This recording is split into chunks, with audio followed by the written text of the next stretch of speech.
warahmatullahi wabarakatuh.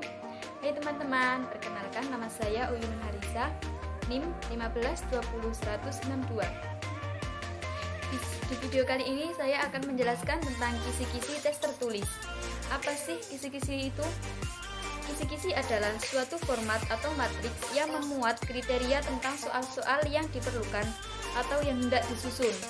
Kisi-kisi juga dapat diartikan tes blueprint atau table of specification yang merupakan deskripsi kompetensi dan materi yang akan diujikan. Wujudnya adalah sebuah tabel yang memuat tentang perincian materi dan tingkah laku beserta imbangan proporsi yang dikehendaki oleh penilai. Selanjutnya, fungsi kisi-kisi. Fungsi kisi-kisi yang pertama, panduan atau pedoman dalam penulisan soal yang hendak disusun. Pedoman penulisan soal ini aspek yang terpenting ketika guru hendak memberikan soal kepada siswa. Pedoman tersebut akan menjadi acuan bagi guru dalam penulisan soal sehingga akan memudahkan dalam penentuan soal. Selanjutnya, yang kedua, penulis soal akan menghasilkan soal-soal yang sesuai dengan tujuan tes. Tes merupakan bahan evaluasi guru terhadap keberhasilan peserta didik dalam pembelajaran yang disampaikan. Guru dalam mengevaluasi peserta didik akan memberikan soal tes evaluasi yang bermacam-macam sesuai dengan tujuan pencapaian evaluasi terhadap pembelajaran tertentu. Dan dalam pembuatan soal itu yang menggunakan kisi-kisi, penulis akan menghasilkan soal-soal yang sesuai dengan tujuan tes.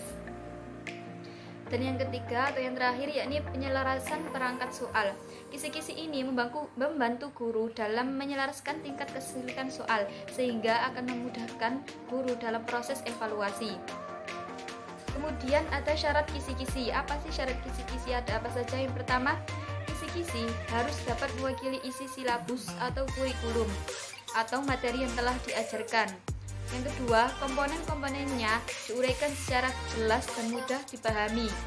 Yang ketiga, materi yang hendak ditanyakan dapat dibuatkan soalnya.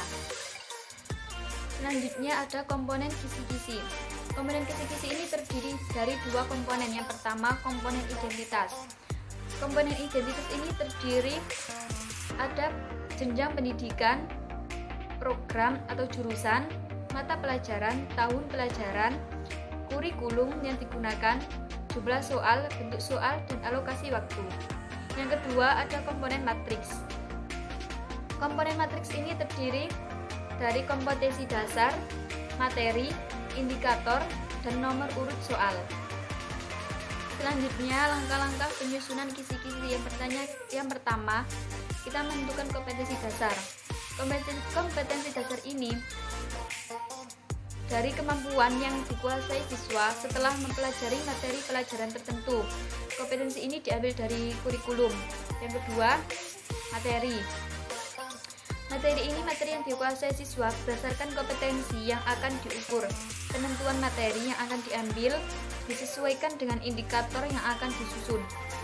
Yang ketiga, indikator soal. Indikator soal ini berisi ciri-ciri perilaku yang dapat diukur sebagai petunjuk untuk membuat soal. Dan yang keempat, soal. Soal ini dibuat berdasarkan indikator yang akan dibuat. Yang terakhir, format kisi-kisi. Nah, teman-teman bisa dilihat di situ sudah ada format kisi-kisinya. Demikian sedikit penjelasan dari saya. Kurang lebihnya saya mohon maaf. Assalamualaikum warahmatullahi wabarakatuh.